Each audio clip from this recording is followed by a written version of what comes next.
नाज़िन खे आगाह कंदासीं। पंजाब जे 20 तकनि ते 17 जुलाई ते ज़िमी इलेक्शन थींदी। चीफ इलेक्शन कमिश्नर चूंडुनि शिफ़ाफ़ बणाइण लाइ ख़ुसूसी हिदायतूं जारी करे छॾियूं आहिनि। Chief election commissioner Sikandar Sultan Raja Punjab में ज़िमी इलेक्शन जे हवाले सां इलेक्शन कमीशन खे ख़ुसूसी इंतज़ाम करण जूं हिदायतूं जारी कयूं आहिनि। Chief election commissioner Sikandar Sultan Raja चयो आहे त इलेक्शन साफ़ शफ़ाफ़ ऐं मुनसिफ़ाड़ियूं बणाइण लाइ हर मुमकिन क़दम खंया वेंदा। चीफ इलेक्शन कमिश्नर चयो आहे त कंहिं बि क़िस्म जे दबाव खे ख़ातिर में न आंदो वञे। पोलिंग में रुकावट विझंदड़ ख़िलाफ़ बिना फ़र्क़ जे कार्रवाई कई वञे।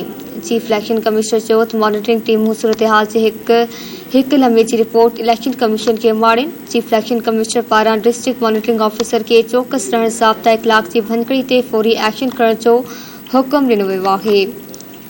ब्रेकिंग न्यूज़ अवां सां शेयर कयूं पिया। पंजाब जे 20 तकनि ते 17 जुलाई ते ज़िमी इलेक्शन थींदी।